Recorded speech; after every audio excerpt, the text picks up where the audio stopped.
Hi friends, அனைவருக்கும் வணக்கம். கலைஞர் மகளிர் உரிமை தொகை திட்டத்தில் புதிய மாற்றத்தை கொண்டு வந்திருக்காங்க. அந்த புதிய மாற்றம் என்னன்றதை இந்த வீடியோவில் பார்க்க போகிறீங்க. 3 மாதத்துக்குள்ளே புதியதாக விண்ணப்பிக்க விரும்புபவர்களுக்கு ஒரு சூப்பரான அப்டேட்டு தான் கொடுத்துருக்காங்க.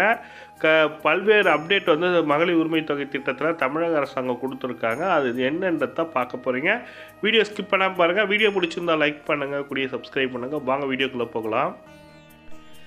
இந்த திட்டத்தில் முதன்மையான மாற்றம் என்னென்று பார்த்தீங்கன்னாக்கா, திருநங்கைகள் வந்து குடும்ப தலைவியாக இருந்தால் அவர்களுக்கும் 1000 ரூபாய் வழங்கப்படும் சொல்லிட்டு கொடுத்துருக்காங்க.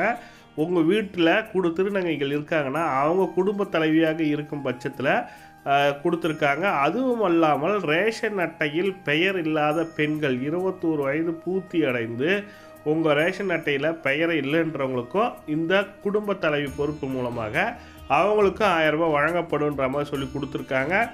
இந்த 2 விதமான அப்டேட்டு மட்டும் அல்லாமல் கூடுதலான ஒரு அப்டேட் என்னென்னு பார்த்தீங்கன்னாக்கா, கலைஞர் மகளிர் உரிமை தொகை திட்டத்திற்கான புதிய விண்ணப்பம் 3 மாத காலத்தில் தொடங்கப்பட்டு முடிக்கப்படும் சொல்லியிருக்காங்க. உதயநிதி ஸ்டாலின் ஐயா சொல்லியிருக்காரு. அந்த தகவல் தான் சொல்லியிருக்காங்க. புதிய விண்ணப்பம் வந்து கூடிய விரைவில் அறிவிப்பு வெளியாகுன்ற மாதிரி சொல்லி கொடுத்துருக்காங்க. அதில் முதல் வந்து பார்த்தீங்கன்னாக்கா, குடும்ப தலைவியாக திருநங்கைகள் இருந்தால் அவர்களுக்கு மாதம் 1000 ரூபாய் வழங்கப்படும்ன்றதுக்கான அறிவிப்பு வெளியாகிருக்கு. இதுதான் புதிய தகவல். அதுக்கு அடுத்து பார்த்தீங்கன்னாக்கா, உங்கள் ரேஷன் அட்டையில் பெயர் இல்லாத 21 வயது பூர்த்தி அடைந்த பெண் இருந்தால் அவர்களுக்கும் மகளிர் உரிமை தொகை திட்டத்தில் வழங்கப்படும்ன்ற மாதிரி சொல்லி கொடுத்துருக்காங்க.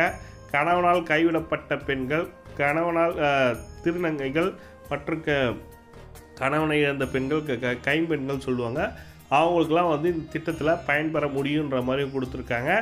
இது முக்கியமான அப்டேட்டாக இருக்குது. அது மட்டும் இல்லாமல் அரசு ஓய்வு பெற்ற அதிகாரிகள் மனைவிக்கும் கிடைக்குமான்றது கேள்வியாக இருக்குது.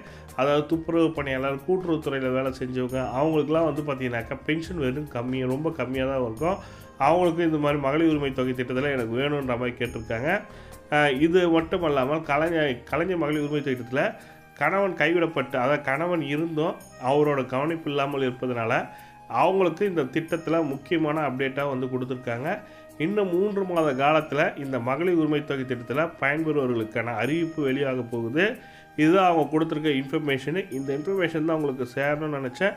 வீடியோ பிடிச்சிருந்தால் லைக் பண்ணுங்கள், கூடிய சப்ஸ்கிரைப் பண்ணுங்கள். தேங்க்யூ.